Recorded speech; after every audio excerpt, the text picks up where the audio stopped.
any guests from outside of the community, as well as from other synagogues here in Teaneck.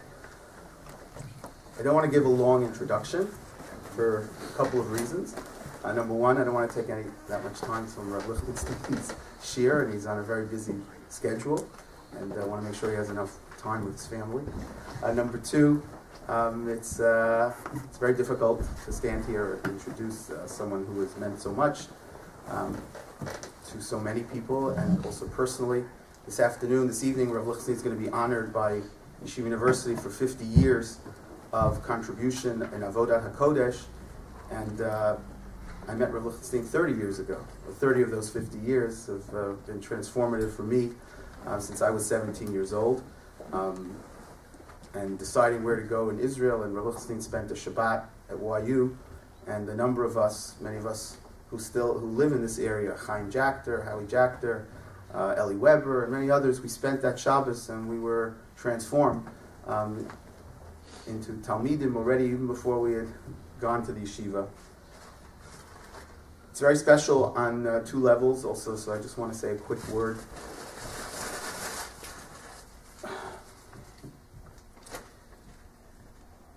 This week's Parsha, we learn about the Eved Avraham. It doesn't even have a name. It doesn't have the name Eliezer. Chazal tells us Eliezer, but in the text it says Eved Avraham. And what's fascinating about Eved Avraham is, on the one hand, Avraham gives him a tzav, a tzivui, he gives him a command, but it's very short. It's a couple of psukim. But the rest of the Parsha is what the Eved Avraham does himself, and his impact on trying to bring Rivka home to make the shidduch for Yitzchak. And of course, there's something very powerful there, that Avraham on the one hand empowered the Eved Avraham. Avraham empowered his student, his Eved, servant. So Avraham, as Rabbi Lamb always spoke about, Rabbi Soloveitchik, Avraham was authoritative without being authoritarian. He, in effect, was able to give the Eved the wings to be able to do that. And that's Rav Lichtenstein's one of his great things, besides everything else, miktzat shvacho b'fanav, to give his students the ability, on the one hand, to learn at his feet, and at the same time to take their own paths and wherever that they'll take them with that great teaching and that great inspiration that he's given us. And Rav Lichtenstein, for all of us, is kind of, any time that we've heard him, Rav Lichtenstein, we have a kind of dual reaction. On the one hand, there's a certain chalishas hadas, as we say. There's a certain sense of being overwhelmed. When you read an article of Rav Lichtenstein, you say, wow, I wish I could write like that. I wish I could express an idea with that kind of nuance. When you hear a shir, I still remember the shiurim on Chulin, on Rov and Chazaka, and to be able to analyze a topic like that, and the 4 or 5 hour Chazara shiurim, it kind of stands as an apex of excellence, a kind of aspirational. So on the one hand, there's chalishus hadas, there's a sense of being overwhelmed. On the other hand, there's a sense of aspiration, of excellence, that's what we should aspire to in everything, in Torah, in midot, in the way that we approach life with complexity. So for us here at Netivot Shalom, it's very, very special. I really thank Rav Lichtenstein for agreeing to come and give us a shir here this morning on the topic of Minhag. Chavod Rab.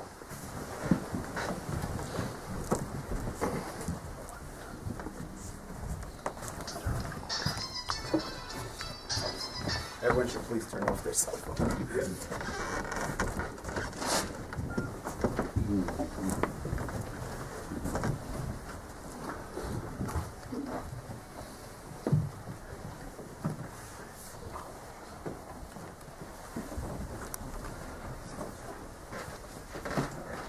Thank you, of God.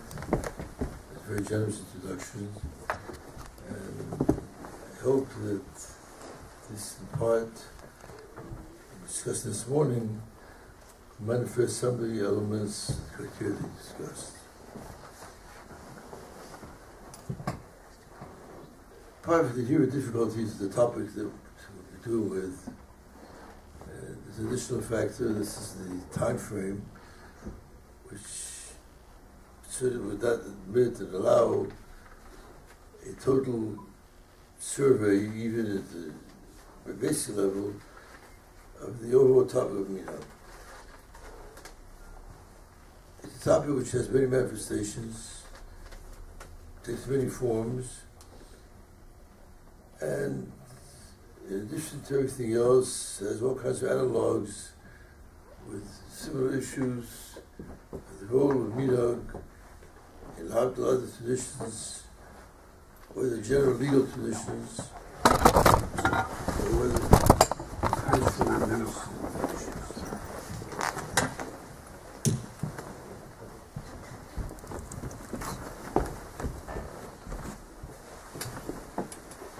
Moreover, it's an area which has attracted, in recent times, systematically and to some extent comprehensively, the attention of people in different areas of life.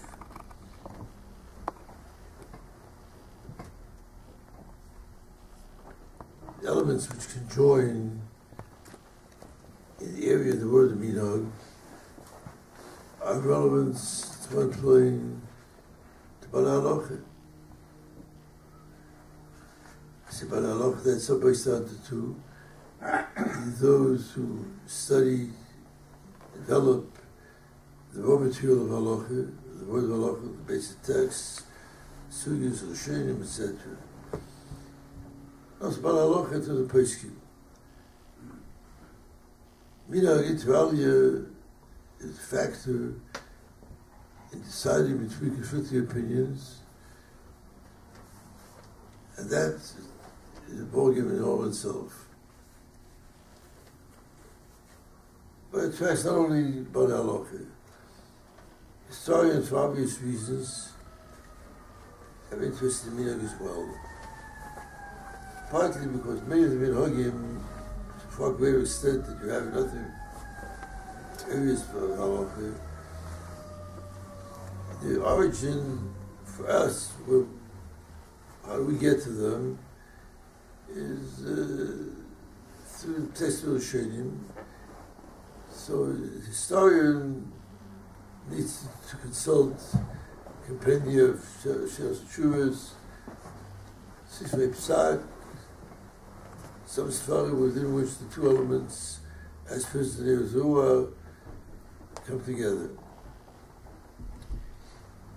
By the same token, into sociologists, for whom it may not be a question of the overall history of the phenomenon, but give some picture of scope, of area of halacha, its roots, and then to extrapolate from that to try to understand the basic components, the source, of the role of halacha, the multiple role of Minhag, the multiple role of Minhag in our lives. And then there's another factor which some will be a little taken aback by, but I think everyone who's in the areas I mentioned previously knows that is the reality. The area of Minhag is of interest to people who have an axe to grind as well.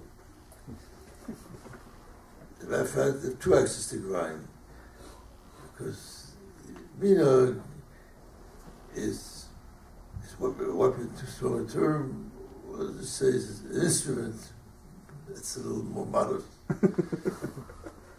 Instrument which, in debates which have in certain respects ideological roots, ideological content, ideological conclusions, in that debate, and the word of halacha is one which machlekes is very, in the positive sense of the term, it's quite widespread.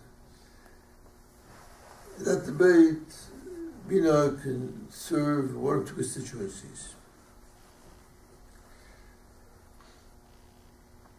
On the one hand, it can be used by people who want to, at some level, to undermine the authority and position of halacha. From their point of view, there is a certain tyrannical aspect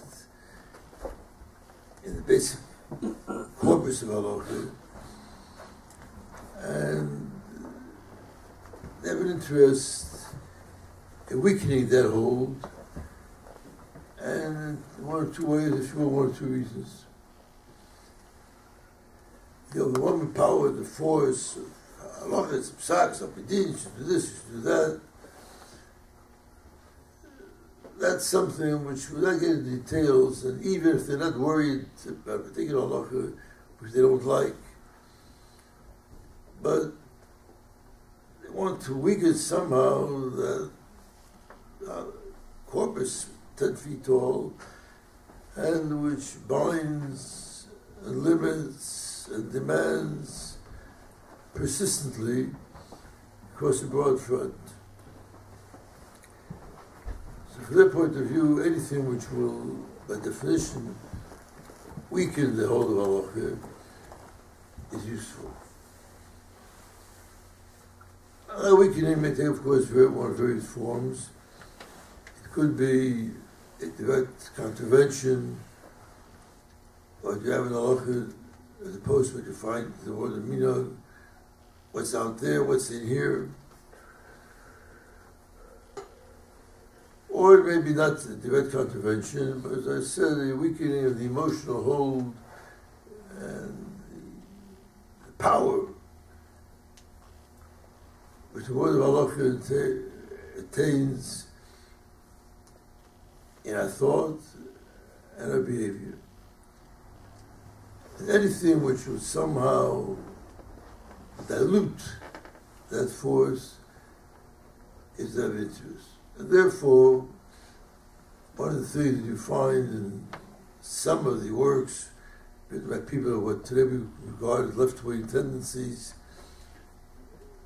anything which is a reservoir of arguments against, or trying to point out to you, to prove to you that Allah, which you think is univocal, which you think is so fundamentally sound and based, it's not quite the way it is.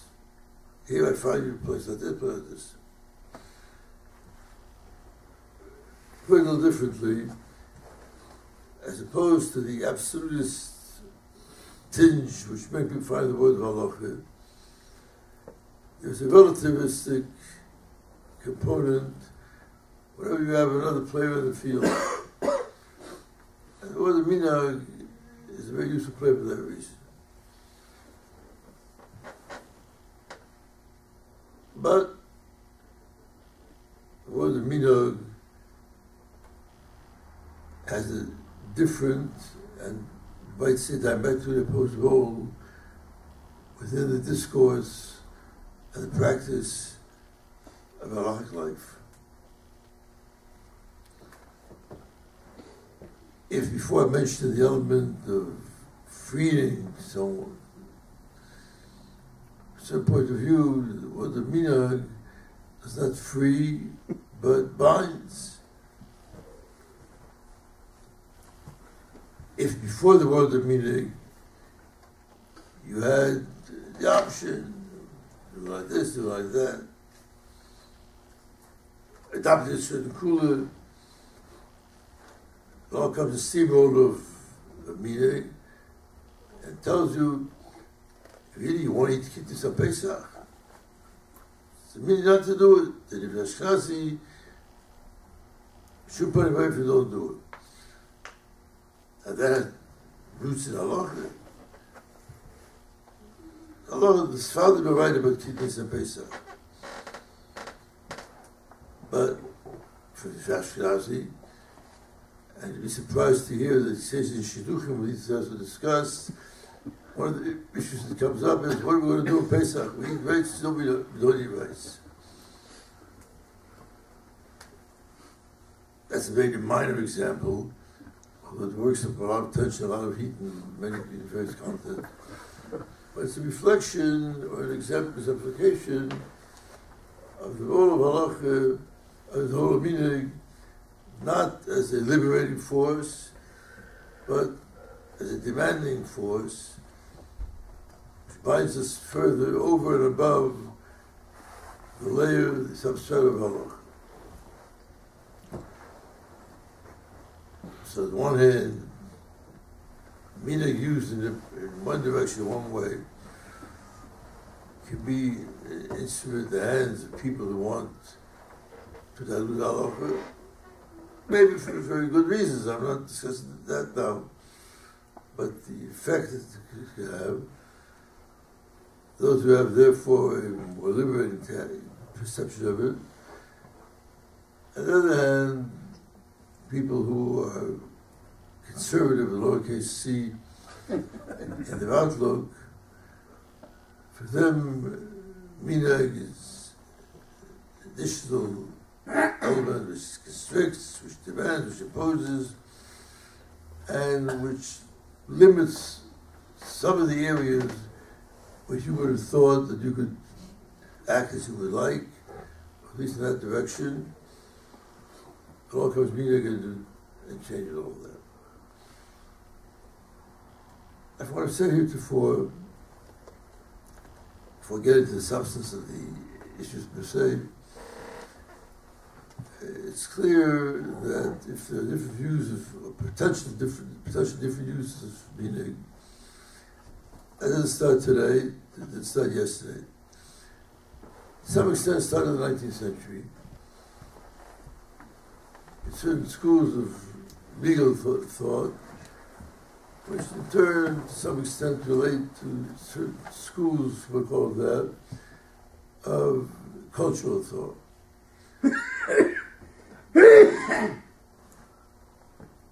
Just take an example of literature. German romanticists, they had a motto, das Volk dichtet. It's the nation which sings, not the binding text, whether for liturgical purposes or other purposes, but it's the wellspring, deriving the profundis, the mamakim of a nation. And once you get to that level, indeed you're a romanticist in another sense. Simply an example of the more general tendencies, you could do this, explore this in the area of law and various other areas as well. And as the world has become more knowledgeable as far as what are the roots of things that it does now and what had been done previously, the recourse to texts which testify about minhag, or not always texts, maybe living traditions, for all of that, minhag occupies its center place. Now, this I mentioned as a general preface, and to add just one element to this general picture. If the potential roles of minhag in overall thinking about issues of halacha are to be perceived in the terms, the categories that I mentioned here, it stands to reason that there's going to be an area of disagreement about this very issue.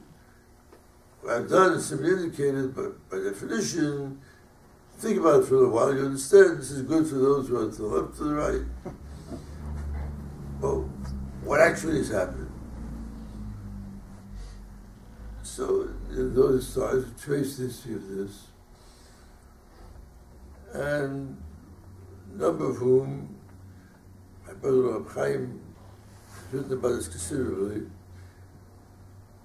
a number of whom address a thesis that entire countries, entire traditions in the world of Shading particularly, although not only there, can be differentiated by the attitude to psak, to minhag. That is a matter to be considered further. These tendencies, of course, can be perceived and reflected in many areas, because it's more an inclination and not the person became convinced that this particular halacha should be decided one way or another way. Just to give you one example of this condition. The Gemara talks about the question of making kiddush in shul. Now we pass the kiddush from the kiddush must be made in conjunction with a meal. Whether this is a condition, the interest of kiddush, the interest of the suda, this is 2 days of the Shonim.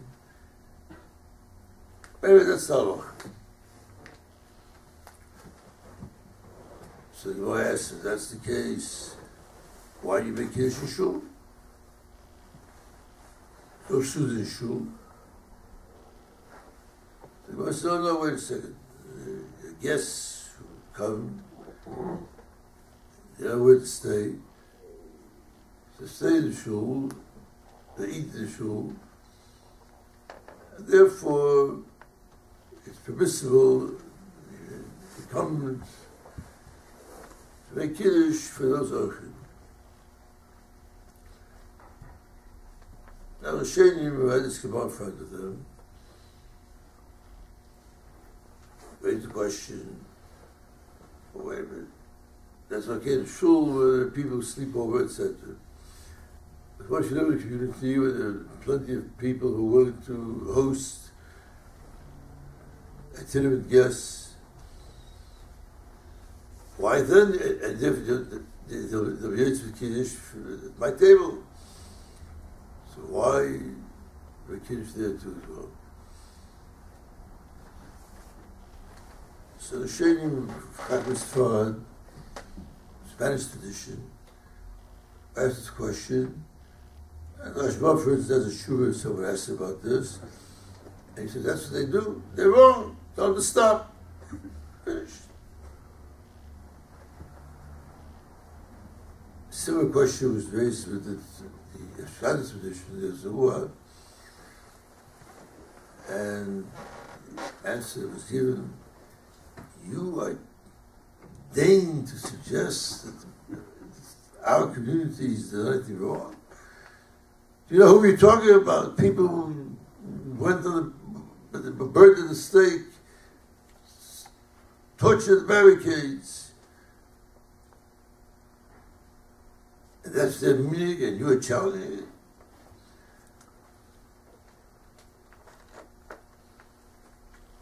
So here you have 2 answers given. One answer is, you're right, so we used to have it, but it's a meaning. This is where we're made. The other is a rather novel suggestion by the Baladirs of what? The Kiddush in Shul is something which was a separate takana, and it's a deviation from what you have in the Gemara, but a legitimate one. And one of many, many examples of different attitudes. Chaim is trying to assume that this has to do with the self-image of the community.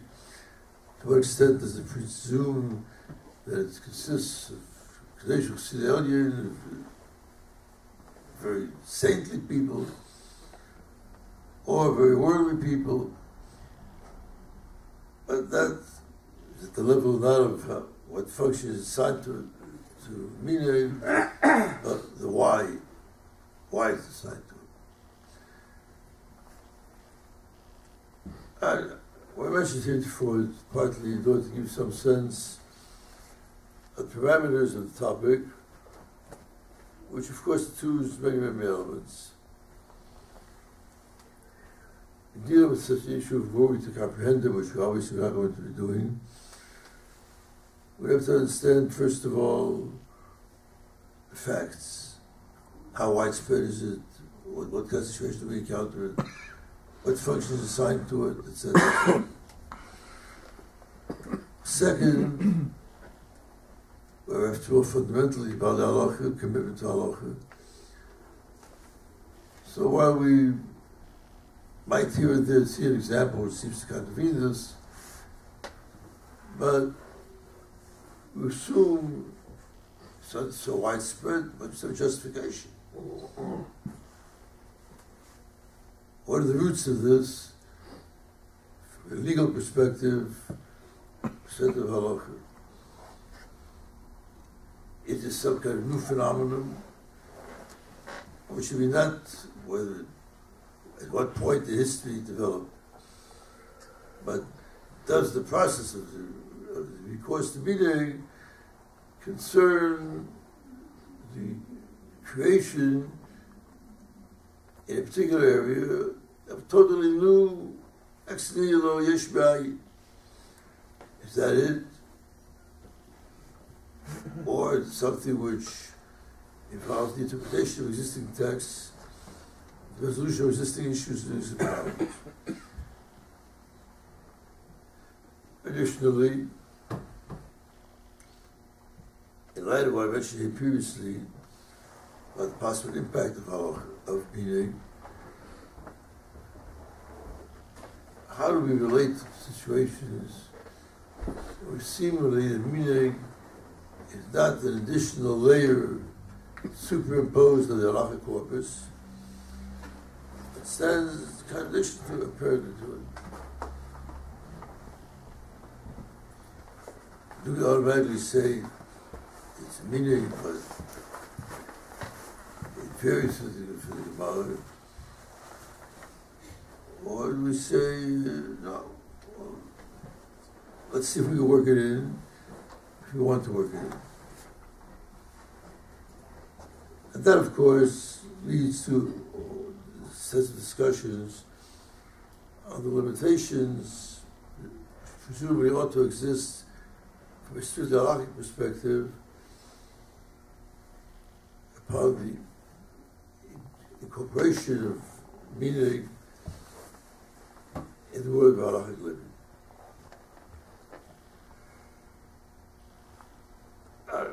Let's look first at the barest level of the use of Minhag.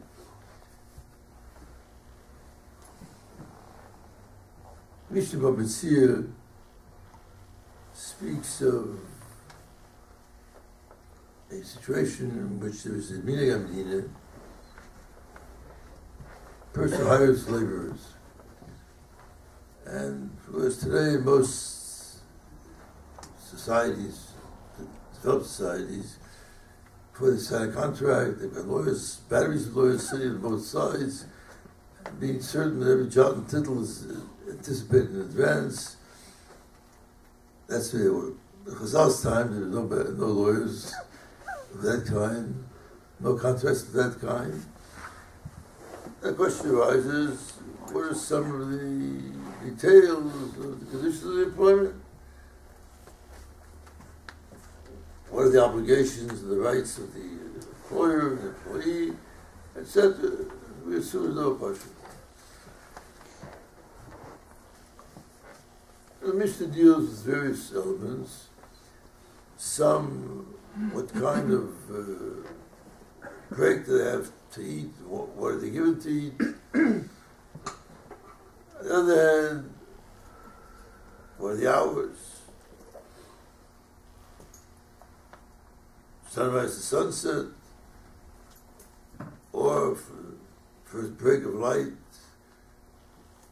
till Tzitz Yechavim. So, this is something which, of course, can be discussed in advance. But if they didn't discuss it, how can community Amdina? Whatever is the problem, meeting Amdina. Now that's stated boldly, but obviously a number of situations arise which will exemplify some of the issues which we have with regard to meaning. Number one, well, there's no Minhag Medina. Number two, if there is, what definition of Medina? Medina, geographical location. If a geographical location, what are its limits? Your street, your neighborhood, your industry, your country. It in general necessarily a geographical element. From a certain point of view, I've written about this on occasion. Your belonging, being part of a certain community, is determined more by certain ideological considerations than by geographical ones. The Chassid Misnagid can be influenced by where you live. But it can also be influenced by the home, the background, etc., etc.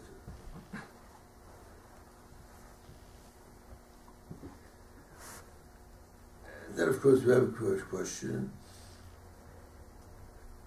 What's the basis of the Minhag Medina?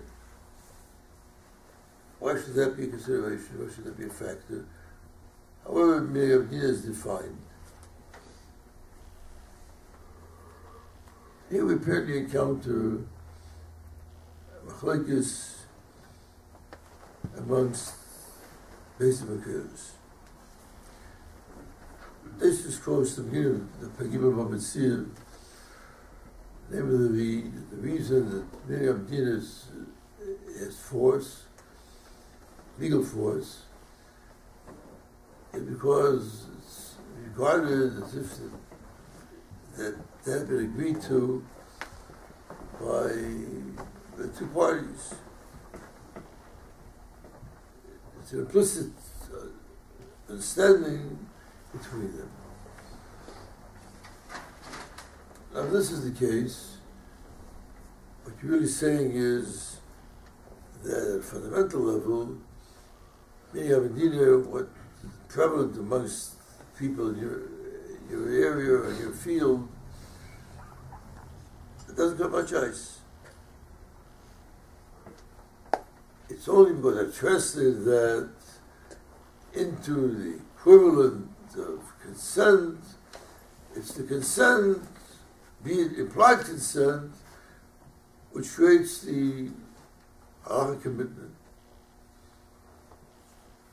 However, Shalom, the quote, citation of this Minhag Medina, a source for it, source that rely upon Minhag Medina to create conditions. And certainly there, as the Rambam likewise, the Rambam does not mention that which they says, it's not that he transmuted implied consent. It's a factor in itself, with its demands and with its rights.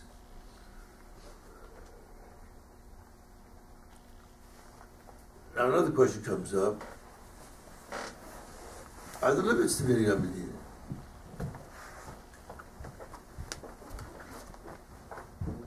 Is it bound within certain areas or not? This issue is familiar to many of our Yeshiva like, taste of Abasa, base of an Aleph. Misha speaks there that people have adjacent fields, adjacent living areas. They to put up according to one Mandama, to put up a barrier between them, to enable greater privacy for the respective parties. The Mishnah there explains what does the barrier need to be made. Or if you have just a sheet, does that suffice? Fiberglass, chitzas, that suffice, etc. So Mishnah gives you a number of examples. Along came up in a time and said, Minhag Yisrael, what if they have some paper mache bechitza, which won't last the first rain? That's Minhag Yisrael too. That's not Minhag Yisrael, that's Minhag Shaitim, bunch of fools. Minhag does not take root when you deal with fools. It's there to provide a basis for civilized discussion by civilized people.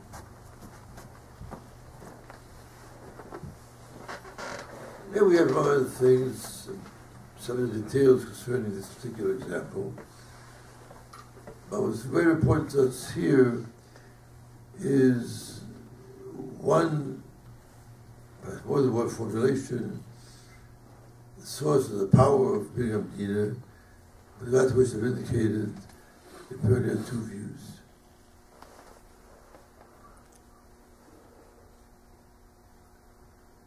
Now here we deal with an example which has to do not with areas of Yisrael. What is licensed, permissible in the area of not so much. But rather something which has to do with the economic, socioeconomic relations between two parties. Of course, this issue could be updated here. Raises some of the fundamental issues of laissez-faire in 19th century, 20th century thought. And here you come across that example I mentioned before, possibility of pushing it both ways. Second Minhag Yisrael says to say, to tell the government, keep your nose out of this. Where Minhag Yisrael may be something you don't like because you're liberal, you don't enjoy the prospect of young 8-year-old children working 12 hours a day in a coal mine. But Minhag Yisrael, that's the way it's been done for generations. That's the way we're going to do it. On the other hand, if the government tries to legislate in the opposite direction, that too can encounter resistance of people who don't like that. So the Minhag Yisrael is something which works, or the custom of meaning in general, which works against the entry into the field of other factors. As part of the discussion of the area of Minhag, one which is to place it within the context of potential rivals to Minhag. As Minhag can be used to rival fundamental halacha, so it can be used, or the other force may be used to limit the power of Minhag. As the example of the time that I mentioned previously, not mentioning the Gemara, not mentioning the Rambam, but certainly makes a great deal of sense to us to limit the area of Minhag.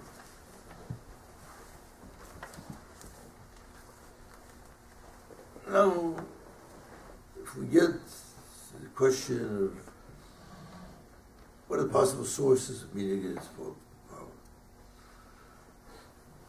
well, at first gives you a question, forces you to confront the question, is a need for a source.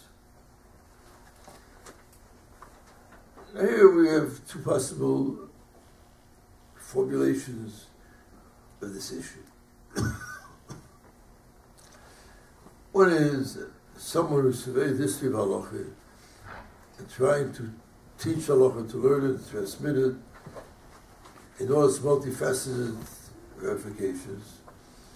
Do we find, and how do we find, in what context the minhagim determine is a source for that, which is not a conceptual source, which tells you what is the basis, the infrastructure, but as a reality, has that been done or not? And therefore, is there not a justification for someone who's committed to halacha for including that commitment the component of minhag as well? That's one question, the source, at the factual level, the historical level. If you want to deal with that issue properly, you have to, number one, go through minimally the various sugyas, call the examples, classify them, and see what you get. You get a picture of something which is very, very thin, or very rich, and if so, are the criteria which will help you determine when and where, for what reasons, minhag into.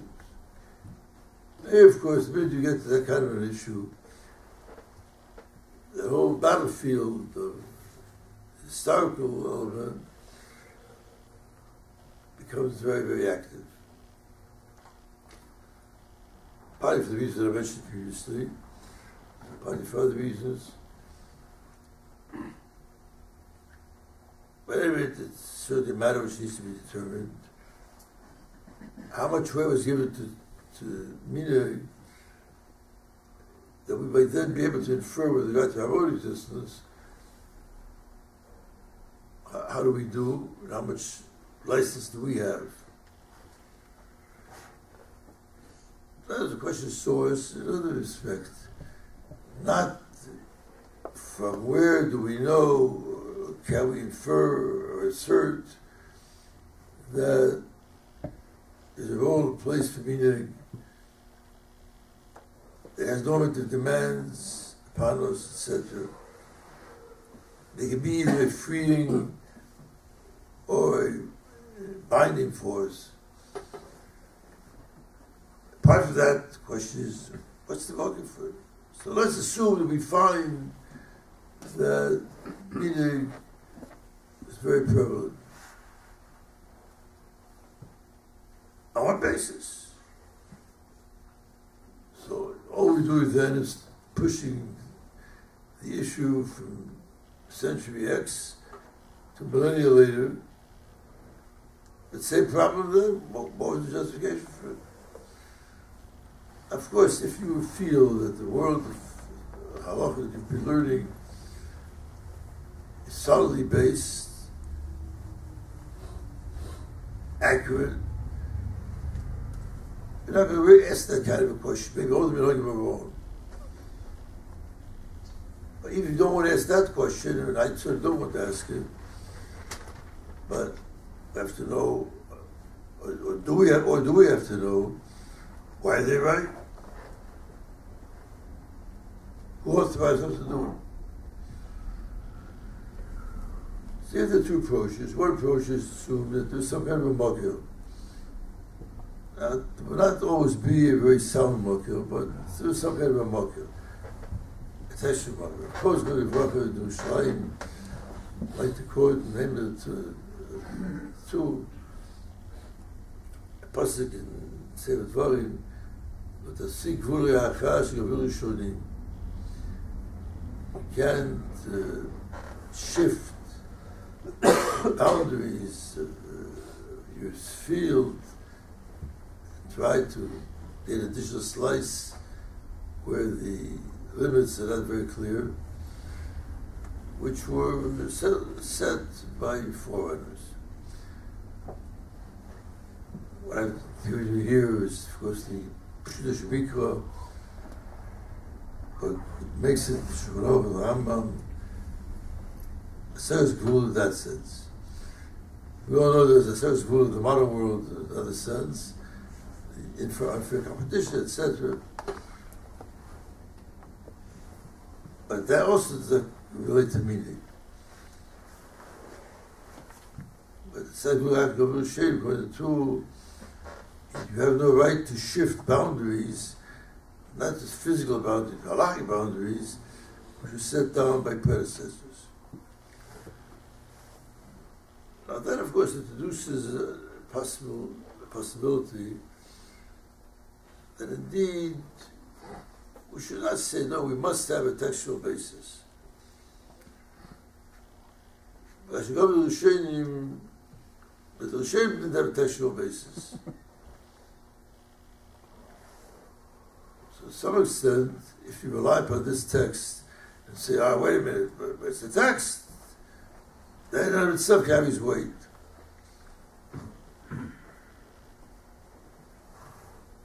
To some extent, they're suggesting, at bottom, and here there's the analogy, the discussion about Mitzvah that I mentioned previously, at bottom you don't need a source. And go to the Shani.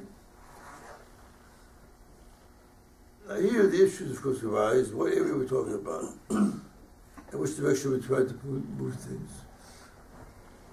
Are we talking about some of the Tzugim about Mitzvah, and go to the Shani in establishing certain economic facts? Are we talking about the world of Yisrael, what is listed and what is not?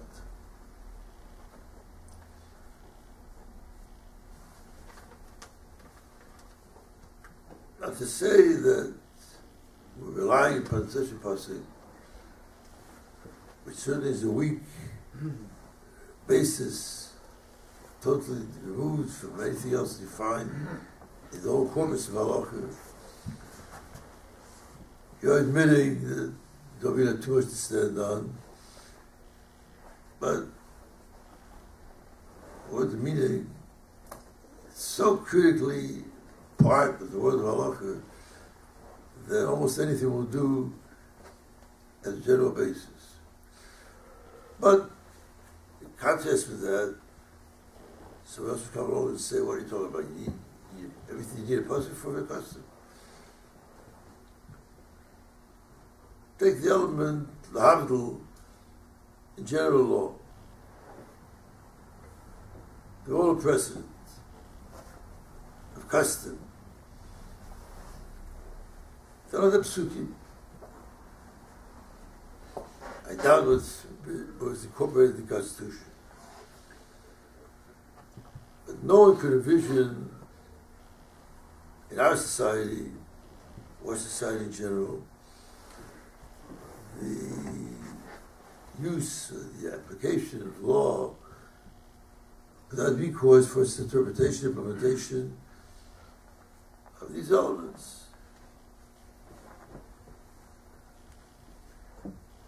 Now, there are, of course, differences between countries that have a written constitution, others don't have a written constitution, America, Britain, etc. But fundamentally, the sense that that which had been written, some kind of force, is fundamental. That a society has a right to impose legal demands. It was back to Plato. And an almost a self-evident premise. And in fact, what it says is, if you are a member of society, that gives you certain privileges and certain responsibilities.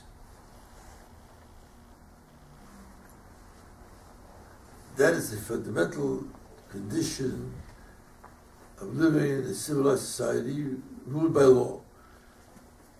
You can live in a jungle if you want. As long as you're living in a civilized society, respect for law, recognition of the government's rights, or it's not necessarily the government. That's Volksdichte, that which emerges from the conduct of the community. That's part of the fiber of an orderly, civilized society. That's true. One might say, yeah, you're right. However, you cannot run from the Mishnah B'Metzia or B'Masa, two cases I mentioned previously, from that to Yisrael.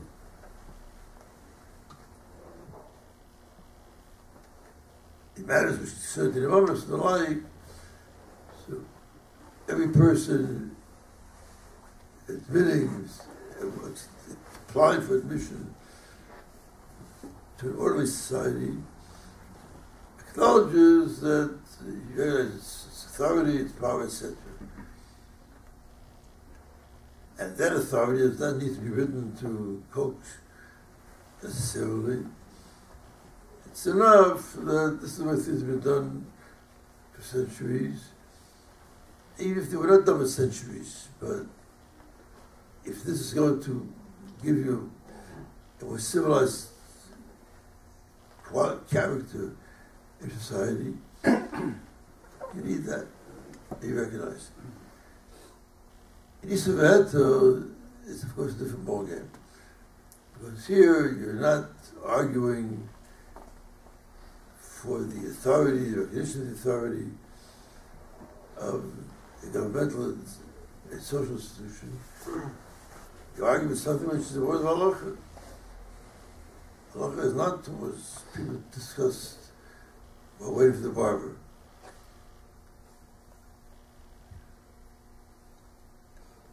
And yet, part of the recognition of the word meaning is unquestionably very much analogous to the reliance upon precedent custom in other areas.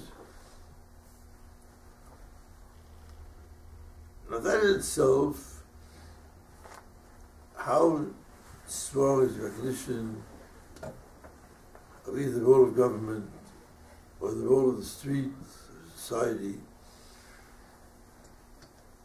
that obviously is open to question and is generally much debate. Plato himself, I mentioned earlier, the apology speaks in one vein and laws in another vein.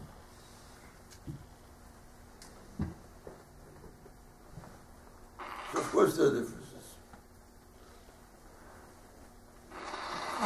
But there's some we're not satisfied with this flimsy kind of, airy kind of basis. And some will bring up the heavy artillery, which tells you not only that is this something which has halachic force, but the force is, I've said, the heavy cannons of halacha, it's the da'isa, not just the dabba. Da'isa, where is mentioned nothing about that. So here, if we are willing to entertain other possibilities, we look, where do we find in the world of halacha something which is in a sense extra halachic? Which I mean not that ultimately at the most fundamental level that you deal with something which is totally unrelated to halacha. It's related to halacha. Halacha itself recognizes the possibility for legislating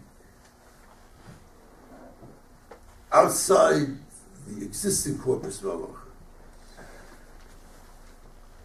Now that legislation may require at a governmental level or social level, some corpus, some institution within which these things are thrashed out. Its own area of takanos and bezin, etc. But maybe not. Maybe the extra halachic dimension is one which emanates from the street,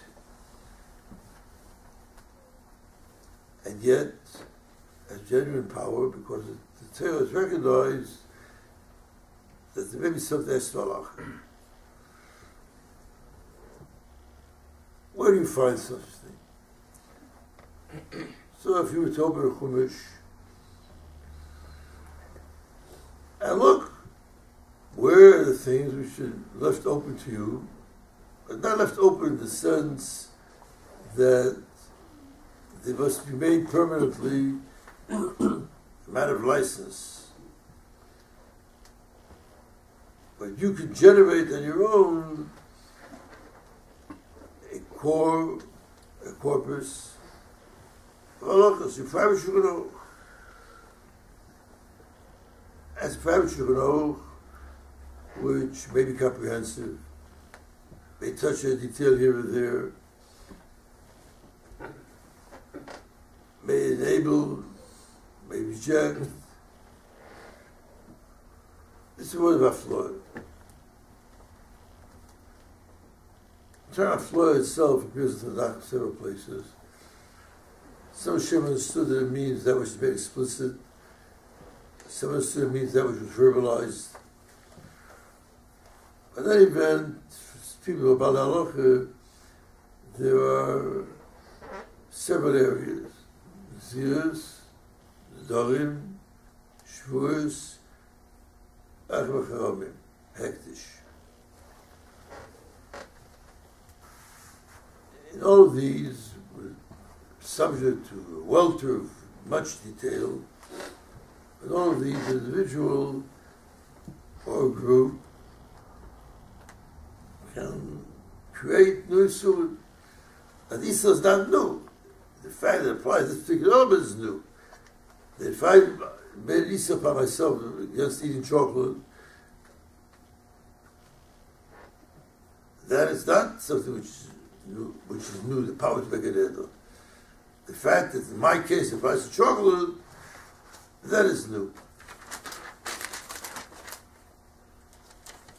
So some Achreinim, some Sefer particularly, and for a moment we can think in terms of the historical element, some Sefer had much reason to try to hold the fort against, they called the Neologim, reform movements. He fought them vehemently and vigorously. And for him, indeed, the spirit of Chashas Torah, the spirit of trying to be intransigent but possibility of change. So for him, Minhag became not the liberating force, but almost a enslaving force. And the Gemara, we find that Minhag can indeed be a liberating element. In other roles, the roles I've done so far have been creating halachas yesh b'ayin, without getting involved in the question of what kind of raw material you have. Secondly, establishing some level a prevalent precedent, without getting involved in Minhag in the area of Psak. The area of Psak might speak at two levels. Some issues which arise in the word of Minhag are not strictly speaking issues of Psak Mamish. Take texts that we have in the Siddur. So if you cover one tradition, you say Shmak Leir Shemar Keinu. Another tradition, Avarachman, same thing. It's a question of Psak. Is the Machais the Gemara about this? Of course not. Things evolved in a particular way, and there are entire Sfarim which have taken to comparing prevalent texts, Tefillah, in Babel, in Israel, Rashi, Asfar, etc., etc. Those are not halakhish, narrowly speaking. There are certain halachas which we have in the Gemara concerning the ability or the right of a person or community to alter text of Tefillah.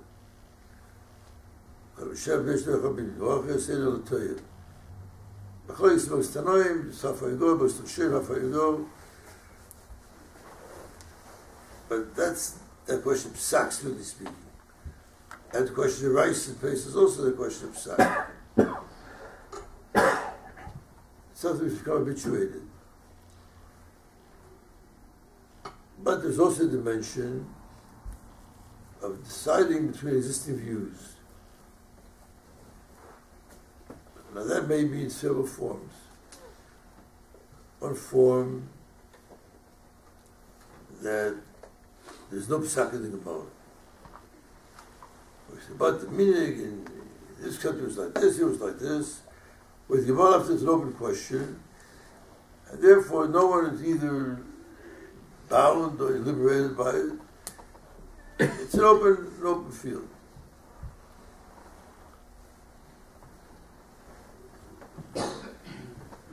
And then again, the minhag may define and determine not what you may do, but instead what you must do. But it works in, I said before, two directions. For instance, the Gemara Brachas that forbids several machlokes among different areas. And including, the Gemara says that no alma kitlas sovi. The world, the Welt, except the psak of three different taroim, three different machlokes. That's a psak. But the question, of course, arises is, there's a psak. Does that force a psak? Have the people who live in community A determined that Rabbi Eliezer is right, Rabbi Yeshua is wrong, it's not machlokes? Or no, they're not determined who's right, who's wrong. They're taking a standoffish position. We are just ordinary balabatim, or maybe ordinary rabbonim, and we don't know Rabbi Eliezer is right, Rabbi Yeshua is wrong, vice versa. But in order to structure our lives and know what do we get up in the morning, we don't need to know. We have adopted the view of Rabbi Eliezer. And it's a whole dimension, totally different from what I was talking about before, about the balabatim who employ, etc. That's an additional role. But coming back to what I studied discussed before, the power of the world of psak, of the world of minhag, is one which can generate something anew, and a sort of psak. And sometimes in critical areas.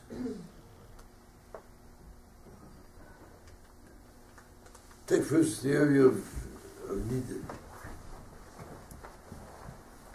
The ice couple to avoid relations for a week's time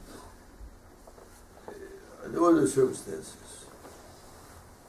For various reasons, I don't have to talk about all the details. In the Ashkenazi world, that is gradually at various stages expanded, and for many couples it's 11 days, 12 days.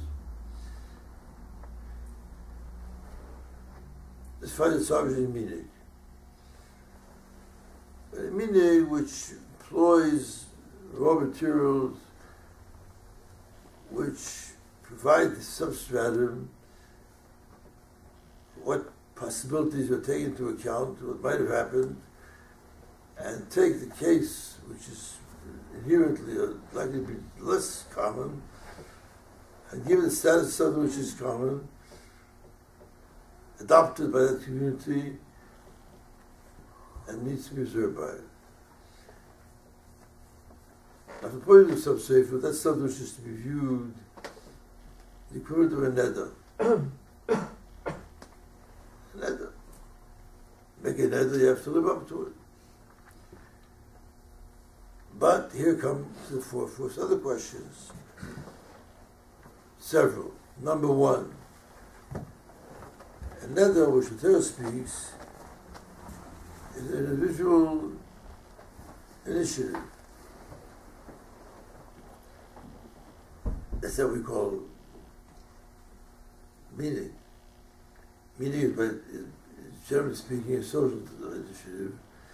As I mentioned previously, how that society is to be defined is of course, of importance.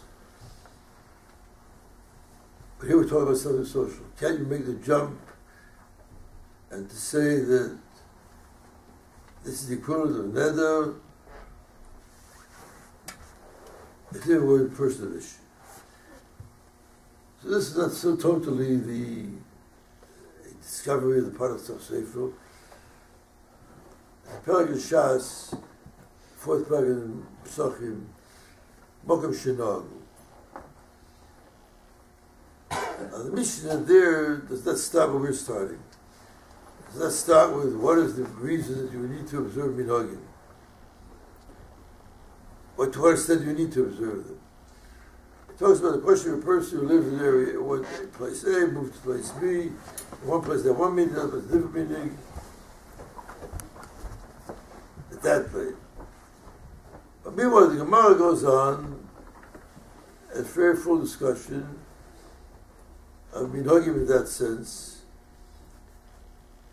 and the area which is either actually a neder or quasi a neder is touched upon. In the Gemara, the Yerushalmi, the Rif, the Balmor, the Ramban, the works.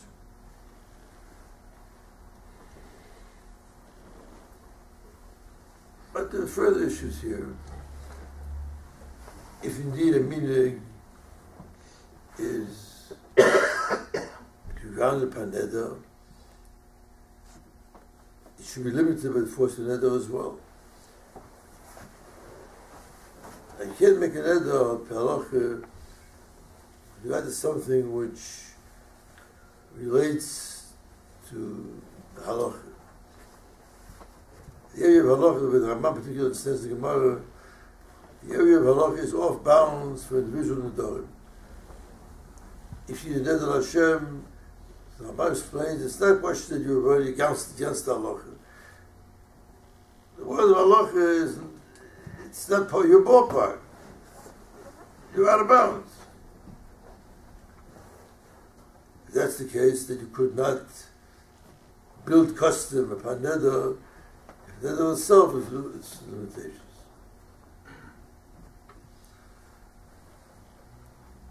But nevertheless, there are several bases for this. I've said before, either the element of precedent is a condition of one's social integration and the need to adopt local practice in halacha as another that can't walk in the street naked.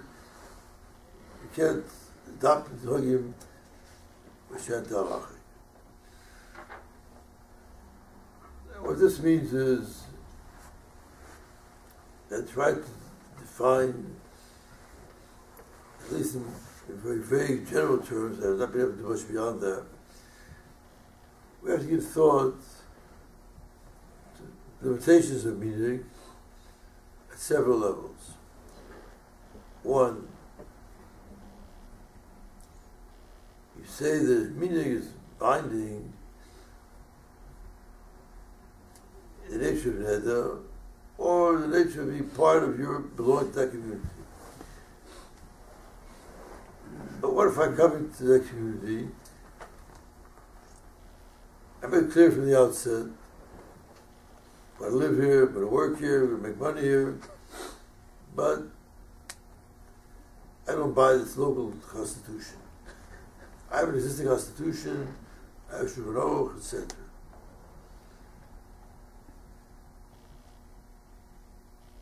So here you have an issue which is similar to what familiar to the suggestions of Bavasa in different context.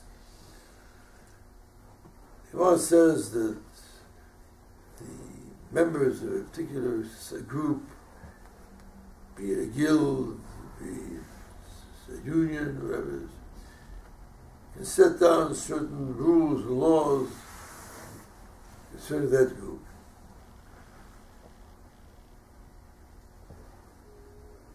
That's the Gemara.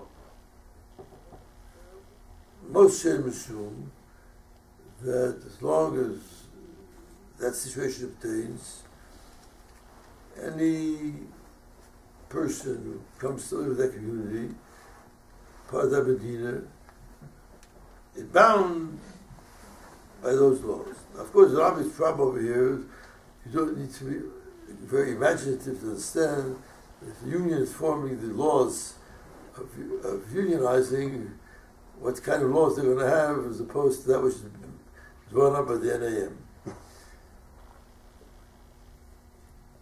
But all came up at a time. I said, why should I be bound? I'm not a member of that union. And even were I a member of that union,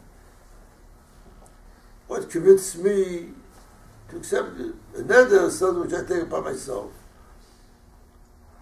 Any acceptance similar to that,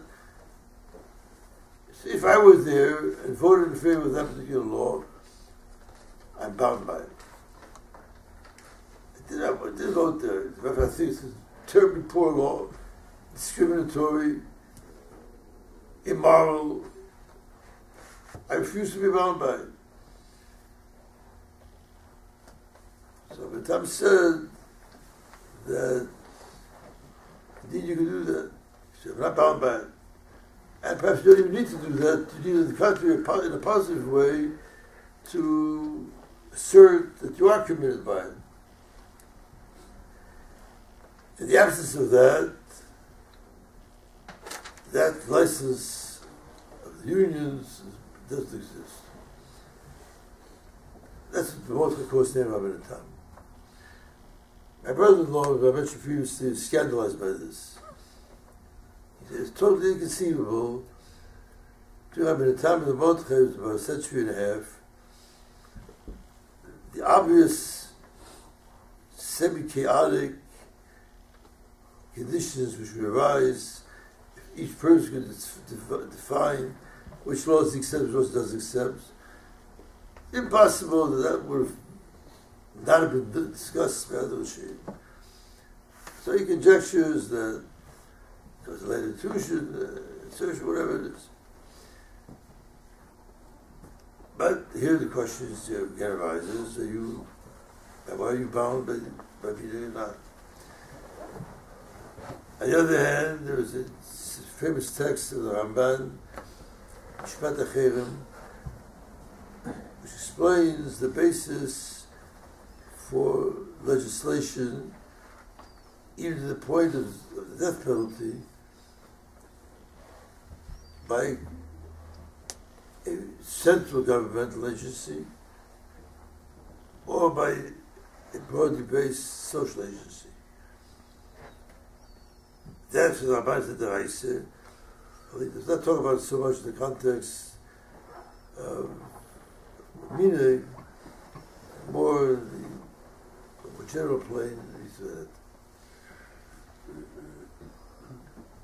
I'm not yet touched, I'm not going to, on the issues concerning changes you make, whether the community wants to change.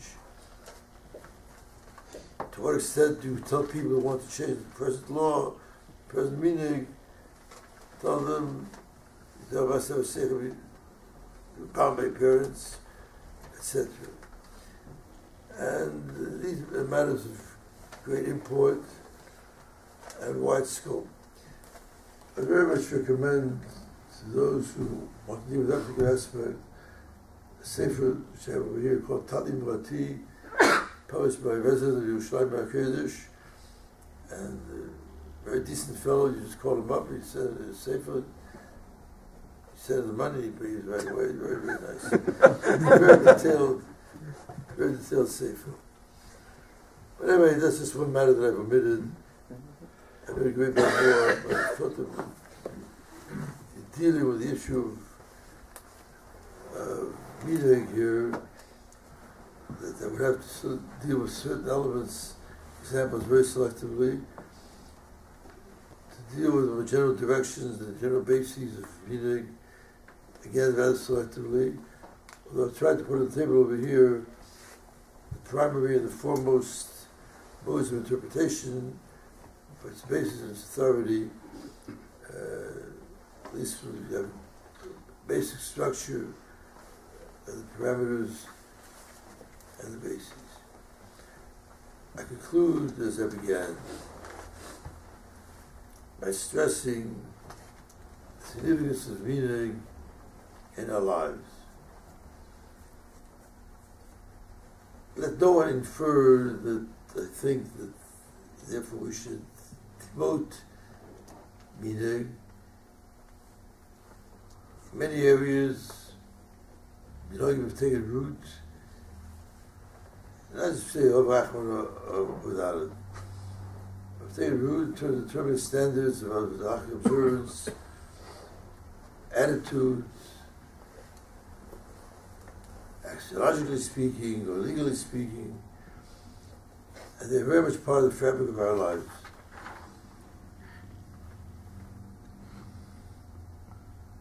There are some which in the course of time have changed, some lakula, some lachumra, where the conditions for that kind of change were rife. But to the extent that for many people it's a very divisive factor, at least to understand the basis of Minhag, its authority, its position within our lives, and some of the values which the Minhagim were intended to preserve and to enhance, all that is very much part of a life of halacha. So, I want to be certain that how basically we perceive, at least that is clear delimited, but recognizing again that so much more than what I presented here needs to be learned. Thank you very much. Thank you very much.